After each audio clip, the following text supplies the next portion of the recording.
Waalaikumsalam. We are from grade 2. Today we will present our material about game method in learning innovation. Jadi kita menggunakan pembelajaran melalui inovasi pembelajaran melalui media game. Begitu.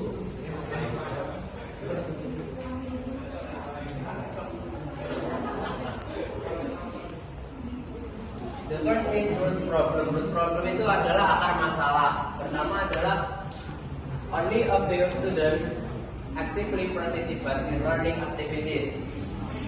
Jadi hanya beberapa siswa yang aktif dalam pembelajaran biasa. Kita tahu sendiri dalam pembelajaran biasa di sekolah itu yang aktif itu hanya siswa-siswa yang bisa atau hanya siswa-siswa yang aktif. Sedangkan siswanya sendiri adalah siswa yang pasif dan cenderung tidak memperhatikan pembelajaran. Yang kedua adalah teacher-centered learning, yaitu pembelajaran yang berpusat pada guru. Jadi pembelajaran yang sebelumnya yang menjadi kunci masalah itu kita semua hanya fokus kepada guru, dan ya banyak pembelajaran yang tidak guru itu hanya menerangkan saja dan tidak memberikan contoh pembelajaran yang lainnya. Seperti itu. Yang ketiga adalah lack of variety in learning, monotonous and boring learning method. Jadi pembelajaran ini bersifat monoton dan membosankan. Jadi di mana guru itu hanya menerangkan dan kita mendengarkan. Itu adalah menurut para siswa itu merupakan pembelajaran yang membosankan karena tidak terjadinya interaksi antara guru dan siswa hanya mendengarkan penjelasan dari guru. Yang keempat adalah lack of learning motivation in students. Jadi kurangnya motivasi belajar pada siswa. Jadi pembelajaran sebelumnya itu siswa jadi kurang termotivasi untuk menunjukkan niat belajarnya yang lebih giat. Dan selanjutnya nomor 5, lack of self confidence during the learning process. Jadi ketidakpercayaan diri saat proses belajar. Banyak siswa yang tidak percaya kepada ilmunya atau pengetahuannya sendiri dalam pembelajaran. Contohnya dia ingin menjawab pertanyaan yang diberikan oleh guru itu kadang malu dan tidak ingin aktif di dalam kelas.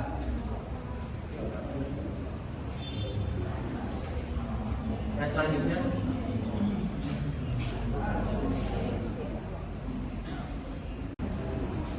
root problem effect. Jadi efek dari akar permasalahan tersebut adalah pertama, only some student actively participate in learning activities, some are passive. Yang tadi dijelaskan, pembelajaran ini bersifat hanya beberapa murid yang bersifat aktif dan sisanya itu bersifat pasif dan tidak mendapatkan pengalaman dan belajar yang optimal. Terus selanjutnya adalah passive student do not get an optimal learning. Student potential is not maximally developed. Jadi potensi siswa yang berkembang tidak secara maksimal. Hanya beberapa siswa yang aktif saja di kelas yang berkembang secara maksimal. Sedangkan siswa yang pasif itu kadang stuck di situ aja, namun guru tidak mengetahui jika siswanya stuck di situ aja. The next is the achievement gap between active and passive student is getting bigger. Kesenjangan prestasi siswa itu yang aktif dan pasif semakin besar. Jadi kadang siswa yang aktif itu bisa menerima pembelajaran dari guru itu lebih cepat daripada siswa yang pasif. Nah, sedangkan guru itu kebanyakan mengikuti siswa yang aktif-aktif dan meninggalkan siswa yang pasif. Jadi siswa yang pasif itu tetap terbelakang dan langsung nyekip ke mengikuti siswa yang aktif. Itu menjadikan kesenjangan antara siswa yang aktif dan pasif.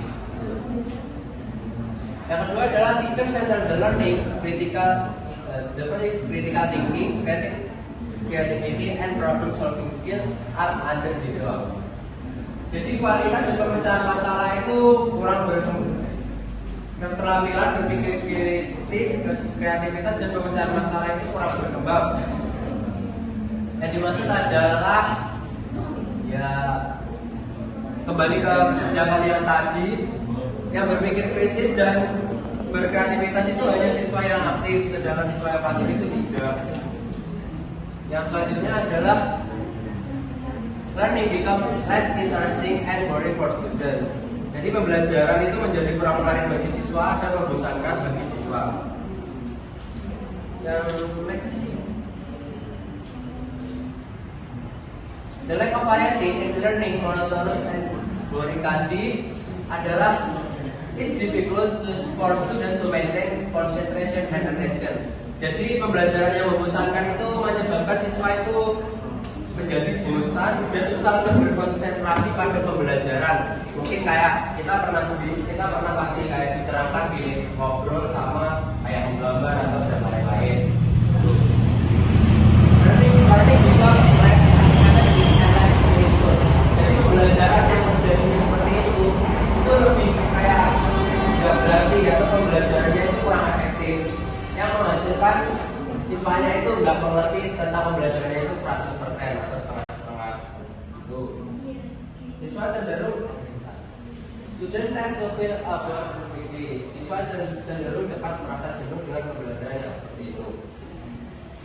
Dan selanjutnya adalah lack of learning motivation itu. The first is low academic achievement. Jadi pencapaian akademik yang rendah. Jadi ada siswa yang mendapatkan nilai buruk, sedangkan ada juga siswa yang aktif itu memperoleh nilai yang sangat bagus. Tapi siswa yang cenderung pasif itu memperoleh nilai yang rendah-rendah saja. And the next is poor quality of learning. Kualitas belajar menjadi buruk. Jadi kualitas belajar siswa jika diteruskan seperti itu akan memburuk dan menyebabkan kesenjangan nilai antara siswa yang aktif dan pasif. Next is students do not see the purpose and benefit of learning. Jadi siswa itu tidak melihat tujuan dan manfaat dari belajar. Jadi hanya mengikuti pembelajaran dan mengikuti kewajibannya sebagai siswa di kelas. Number 5 is self-confident during the learning process. Students are unwilling or reluctant to participate and answer the question. Jadi ini siswa tidak mau aktif dan cenderung tidak berpartisipasi dalam menjawab pertanyaan yang diberikan oleh dosen diberikan oleh guru di kelas. Student potential and abilities are not optimally developed. Jadi kemampuan siswa itu tidak berkembang secara optimal karena kejadian tersebut. Siswa cenderung menghindari tantangan dan tugas-tugas yang diberikan. Jadi ada ladang guru yang memberikan pertanyaan agar siswa bisa aktif dalam kelas, namun siswa cenderung tidak aktif dan menghindar dari pertanyaan-pertanyaan serta jarang mengerjakan tugas yang diberikan oleh guru tersebut. The impact of innovation. Jadi sebab dari inovasi nanti dalam maka terjadilah inovasi yang pembelajaran game yang digunakan agar pembelajaran tersebut lebih menyenangkan. Yang pertama adalah make student more confidence, membuat siswa menjadi lebih percaya diri. Dalam pembelajaran game itu juga membawakan kata-kata yang mungkin lebih mudah dipahami daripada menerangkan dalam pembelajaran yang formal. Jadi siswa mungkin lebih santai dan mungkin bisa lebih percaya diri dalam pembelajaran tersebut. Kedua adalah expand student vocabulary knowledge, memperluas pengetahuan vocabulary siswa. Jadi dalam pembelajaran berbasis game nanti bisa juga diterangkan tentang perluasan vocabulary terhadap siswa, tergantung bagaimana guru cara mempraktekannya. Yang ketiga adalah make student more active. Nah, karena pembelajaran yang menyenangkan tersebut, siswa mungkin lebih aktif dan tidak kembali cenderung pasif dalam menjalankan pembelajaran. Nomor 4 adalah make student more creative and expand their way of thinking and improve the student communication skill.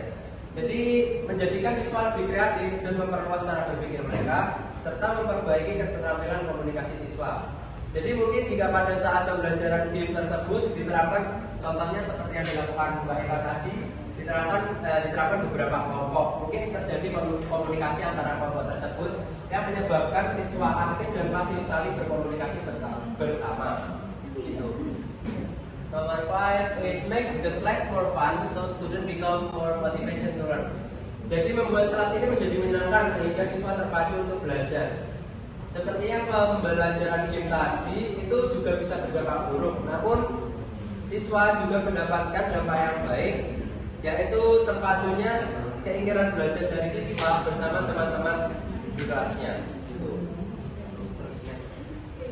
The next is risk that might arise. Jadi resiko yang mungkin muncul dalam pembelajaran berbasis inovasi yang berbasis game.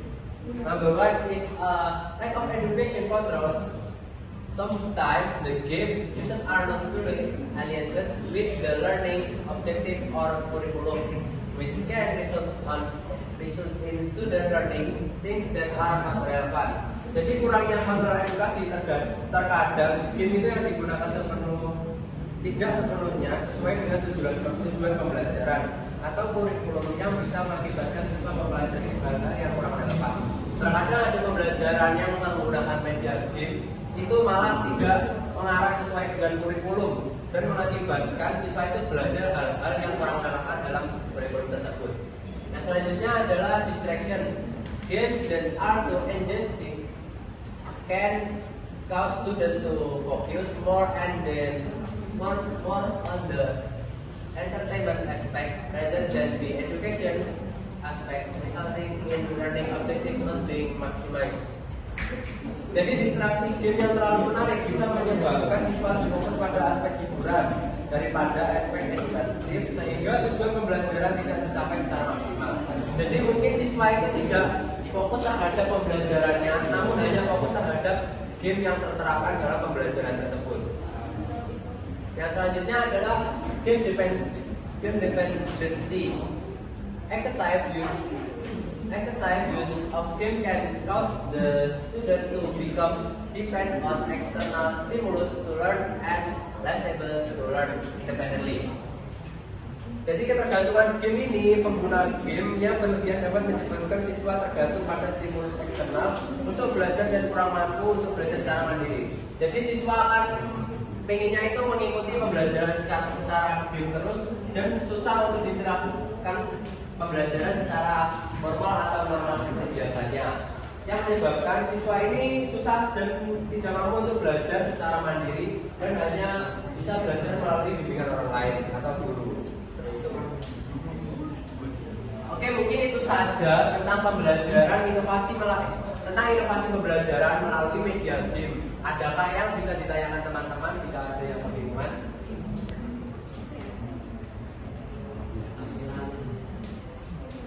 Baik, mungkin itu saja yang bisa saya jelaskan sebagai perwakilan dari kelompok saya. Ada kurang lebihnya, mohon maaf. Wassalamualaikum warahmatullahi wabarakatuh.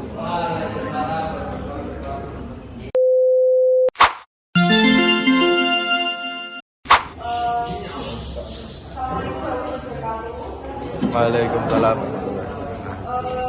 Jadi hari ini kita akan melihat games ya. Jadi gamesnya itu kita namanya tabu game. Nah itu kayak semacam gelaga. Jadi kita ada yang tahu flora dan fauna? Fauna apa? Hewan. Tuh kalau flora? Luas. Jadi kita hari ini mau main games pakai gambar flora dan fauna. Jadi aku butuh beberapa kelompok. Satu kelompok itu ada 2 orang dan yang satu menebak dan yang satu deskripsiin tapi in English ya. Jadi oke, you get it? Get it. Oke. Kita mulai sekarang ya. Oh iya, maksudnya satu gambar itu 2 menit. Bisa tes juga dari gambar lain gitu.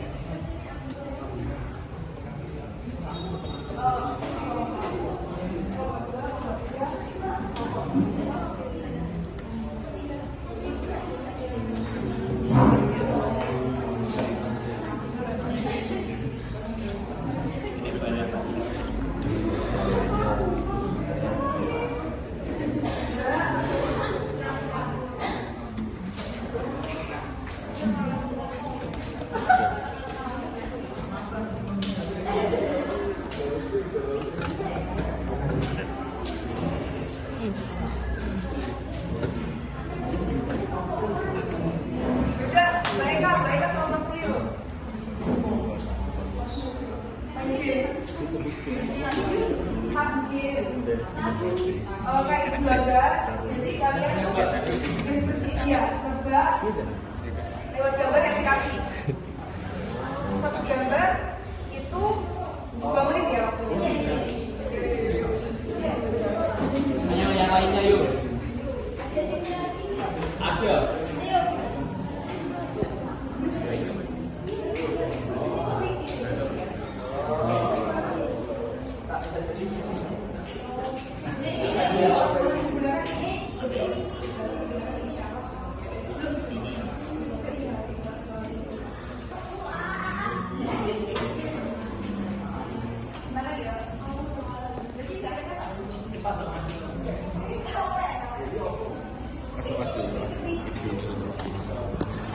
When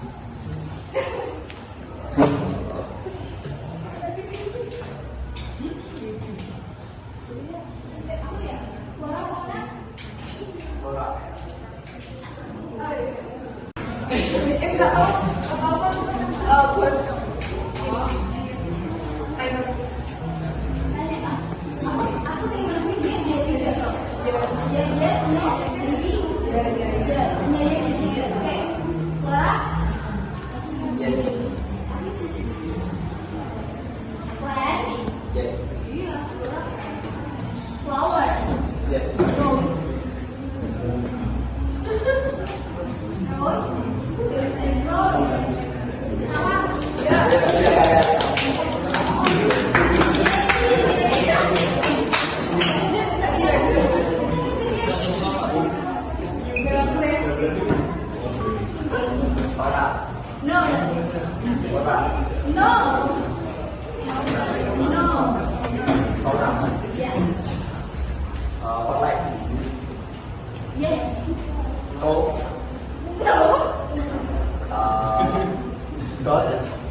Live in sea. aku aku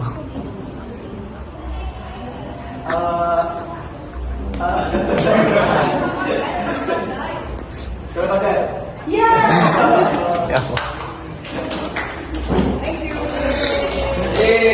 Next group is Nabila dan Riza. Dia nek Surabaya banyak kalah kok. Riza dan Nabila.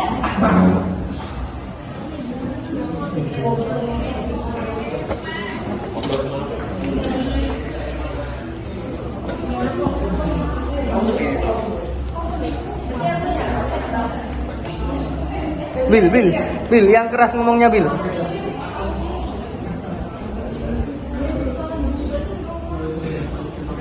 It is Flora.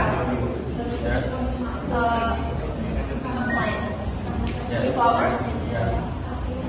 Jasmine. Yeah. Jadi kalau mawar, masih mana nih? Jasmine.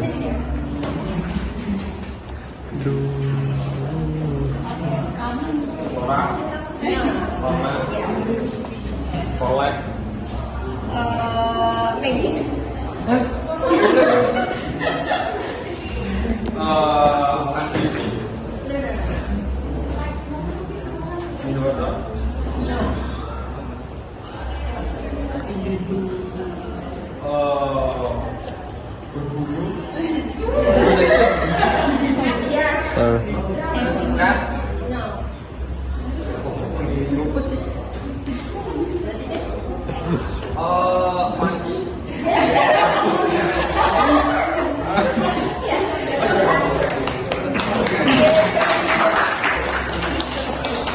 Next group, please, Mas Yusuf and Ika.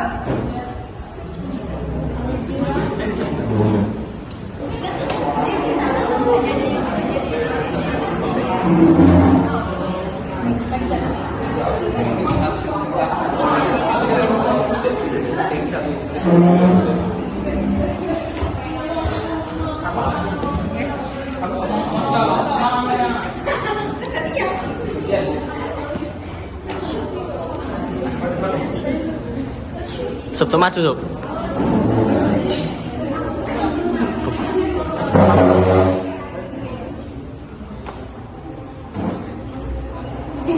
Flora, Yes. flower, Yes. rose, No. small, big, Yes. sunflower, sunflower, magnesia, Yes.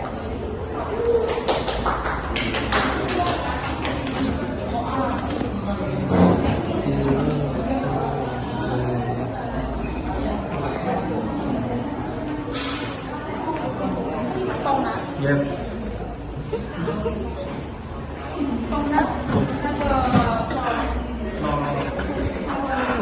no, no, Oh, sweet. yes, Fish. Fish what? crawfish, Dory. Nemo. no, Shark. Shark. No. No fish. yes, yes. Thank you. Thank you. Hey.